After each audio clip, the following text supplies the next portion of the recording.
Titans number 16. Dan Abnett writing, Brett Booth on art. And this is, obviously the last issue ended with Wally seemingly dying after he reverse timed a little bit to save Dick. Speaking of Dick, Yep. more Dick. Lots of Dick this week. Lots of dick. Whole bunch of dick. Whole bunch of Dick. So a lot of this was them fighting Simon and the kind of possessed Narc and, what's his face? Malcolm. Duncan. Harold, yeah. That is his own name. But basically, as they yell out for Wally, or other Wally in Central City hears this and speeds off to see what's going on. So he actually discovers the now dead Wally West. So I assume it's going to be him that ends up somehow bringing him back, or helping, or using the Speed Force to kickstart his heart again. I don't know. Take your pick.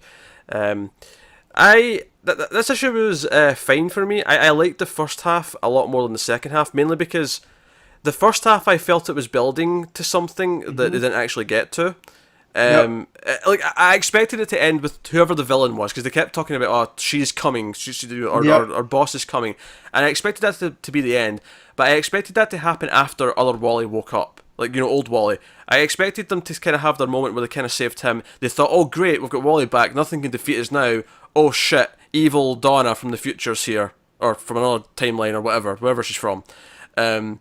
So it was spending its wheels a little bit towards the end, but I did like the instant reactions from everyone, because they're all upset that Wally died, so they all go in fighting with anger. And I like that's that the part that I liked, because we got to see how each of the Titans deal with grief. You know, and I liked Omen just get like, you know what, I'm sick of being scared of Simon. It's time for a psychic battle, and you get that big page spread of like them just with their psychic beams clashing. Yeah, that was pretty cool. Well, I like how the Arsenal and Dick just keep going with the mission. You know, that's how they deal with that. And then the Tempest just loses it and starts going nuts, or Donna just starts going nuts. So that was she's had feelings for Wally. So yeah, you get the sense that she's even more pissed than everyone else.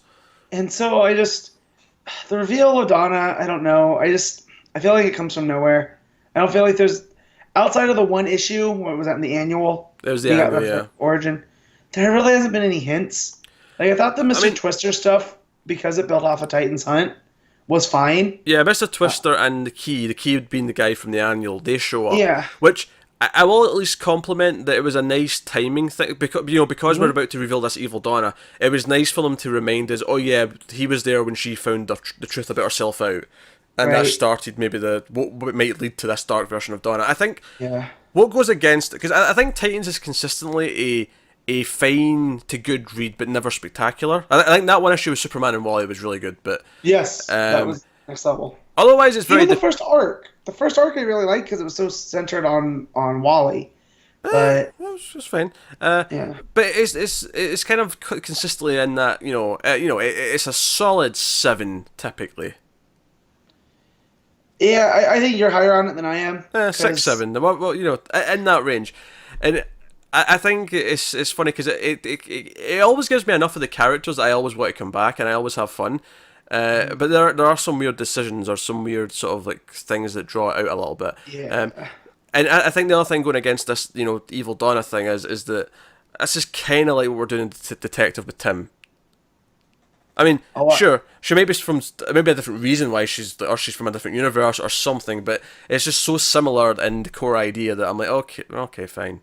Well, the fact that in Titan's Hunt you had Mr. Twister built to be such a big threat that he kind of altered reality and made them forget about all this. So they, because if he gets out, that's it. And then I just feel like, well, he was just in service to this evil Donna, like.